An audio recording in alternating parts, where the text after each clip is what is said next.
Hi, Lawrence. Hello. It's a different picture right now. We're not Very. sitting commentating their No. games. I'm just trying to find out some things about you. Okay. Believe it or not, even though we spent the last 2 weeks quite a bit together, 5-6 hours every day, I still know very little about you. So I want to change that, as well as I think the viewers probably. Oh no. I mean, seriously. You got my leg. I've got the chest leg going now. I've got all these secrets and all of these things in the closet that might come out. And only joking. Yeah. So at any rate, I think most people around the world know you as a commentator. However, you're also, of course, a very accomplished chess player yourself. You're an international master. That's probably saying it. You are. I'm all right. I can hold my own. You're on your way to become a GM, Yep. and you have accomplished a lot of steps towards that direction as well. And as far as I understand, you came out of retirement, so to say, and really trying to work on that. But let's go back. How did you discover chess in the first place? Okay. Oh, so I was a very keen footballer or soccer player, just for the American crowds out there, when I was very young, and I used to play a lot. And being in England, it's not exactly, let's call it a Texas climb. It rains a lot, okay? So basically, when I was with my dad on the weekends, we had to find something to do when I couldn't play football in the park. So he taught me this game. At first, I hated it. Really? Yeah, I was like, this is boring. I don't know. I just didn't. Anyway. Did you love it? No, my dad played, but it was, he played with his dad, but he didn't go to tournaments or anything like that. So, after a while, we started playing it, and I started to like it. And I went to my school, and they had what's called a fete, French word. It's sort of, they have lots of activities on a day. And like an after-school thing? Or it was just a one. No, it was a one-off thing. It was just a one-off thing, and a guy was there, and he taught me the moves, and he enthused me. I don't know how. He said you should come to the local chess club. So how old were you at this point? I was probably about 8. 8. Okay. 8, maybe 9. 8, something like that, around 8. So I went to the local chess club, and suddenly something clicked. I really started enjoying it, and I played, and within a couple of years, actually before that, I started winning tournaments. And they said, actually, you might be quite good at this. And then, I kept on playing. I then really started playing and got a coach. And so how old were you when you got first a coach? His name was Scott. He was a local player, and I don't know, I was very young. I was, again, in that region of 9, 10 years old. But I remember it was around 10 when I really started, thinking maybe I should do this more, because I won the British Championships when I was 10. I won the Under-11 Championships. And then I played for England in the European Under-12 Championships in Munich in '98, and the rest is history. So it was sort of a weird start. It wasn't a game that I was immediately attached to. Well, you have something in common with Magnus. Yeah, maybe. He first retired from chess, he didn't like it, and then he rediscovered it. Yeah. I suppose 8, 9 years old when I started playing is quite late, really, for chess terms. I know a lot of guys are playing at 5, 6, and so on, but, So by 10 you became kind of serious about it, studying regularly, almost daily, or not yet? Well, daily, definitely not. I mean, that was something I wasn't doing now. I was still going to school, but I was playing a lot, and, most weekends, and then, of course, winning the British Championships Under-11 was a big thing, and playing for England. So it was, I was doing it a lot more, but definitely not every day. But, so when did you start actually playing on a master level and going to big tournaments, FIDE-rated tournaments? Again, it was around that point. I mean, probably maybe a few years afterwards. But already at 12, 13, I was getting reasonably good. And I think I beat my first Grandmaster when I was about 13. That's fantastic. Yeah, and that was actually at the tournament it's been my most successful tournament ever. It's a tournament called Porto San Giorgio. Tournament. It's taking place literally at the moment, every year in Italy. Small town on the East Coast. And I've always had amazing stories from there, winning it twice. actually coming equal first to third time and then beating my first Grandmaster there. So I've got a lot of good memories from there. So yeah, around 12, 13, then going up 14, 15, I suppose I started getting pretty good, and I actually became an IM when I was about 2004. When was that? 10 years ago now. So yeah, when I was about 17, 18, I became an IM, which isn't, you know, groundbreaking by any stretch of the imagination, but you know.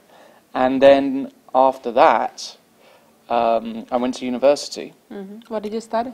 I studied languages with European studies, which is basically politics. And I studied at Lancaster University, and I was there for 4 years. Well, actually, I had a year abroad, but I was studying for 4 years. And then I didn't play so much chess.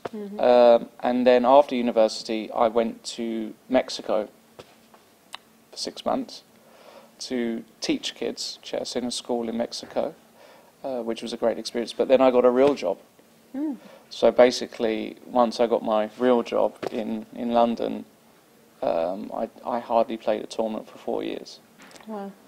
And then I left my job this year, and I started playing Involved again. in chess? Yeah, getting involved again. Let me ask you this. Yeah. I think a lot of teenagers around the world face this situation, let's say, that they love chess and they love to go to tournaments, but at the same time they go to school as well, and they have a lot of social pressure as of being called geeks or weirdos or the unusual one. Did you ever face that? I might have been called weirdo for other things, but not because of my chess. No, I mean, you're perfectly normal, and I'm not trying to imply at no, I'm not one little far bit. from it, Yeah, Susan, yeah, okay. I know that. I'm just saying that I know, despite the fact that, you know, you perfectly would fit in normally and socially, but yet that there is still that image, so to say, about chess, that, oh, chess, you know. Yeah. Did you ever face that in England? Maybe when I was very young, but not in any of my memories, because actually, thanks to the fact that I've got quite a normal social life. I mean, I have very good friends.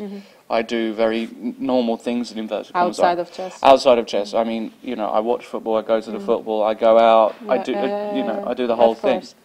So, as a result, I was always sort of, I wasn't seen, I'm not as perhaps... the typical... Yeah, I'm not image. as eccentric as perhaps some chess players are. So, no, I never had any problems. In fact, it was quite the opposite. In many ways, people were saying, oh, that's really great, you play chess, that's different. That's great. And that was something I really, and I've been very proud. I wouldn't change anything. You know, playing chess has been an important part, a fundamental part of my life and how I've evolved as a person. So, how do you see your future? Do you think you'll be involved primarily in chess, or do you think you'll go back to some other job, non-chess related? In a dream world, of course, I'd love to stay with chess. It all depends on a number of things that probably are out of my control. The most important thing for me is, of course, that one day, you know, when I get to that point where if I meet the one and want to start a family and these sorts of things, of course, I have to also be realistic. And if I can earn a good living another way, then I would certainly contemplate that option. But if chess were to become this phenomenon, if, you know, Magnus were to, you know, revolutionise the game, suddenly we'd have floods of sponsors. Of course, I'd love to stay with chess and be that as a commentator, because that's something I love, or a trainer, or doing, you know, because I do lots of things like DVDs and... Yes, indeed. I saw you have some very successful DVDs with chess plays, and I have experienced that you're very knowledgeable, especially in opening theory. You're up to the latest. No bits and bobs. I know bits and bobs, but it could certainly be improved. But yeah, so if I could do that sort of thing combined with, and of course I love playing still. I absolutely adore playing, and actually when I was working, I sort of lost my love for chess, actually, in as much as my love for playing, I didn't really have the enthusiasm, gumption, or anything like that. But now I've started playing again and started enjoying it again. I really enjoy playing. So if I could combine all of that, that would be my dream. Let me ask you this. I did ask Grandmaster Limlek Wang earlier today what he loves about chess, why he loves chess. What would be your definition? Wow. What attracts you to the game? The thing I think I like most about chess is the fact that it's, for me, a reflection of what is a perfect world. If you do well, if you work hard, you do the right things, you get rewarded.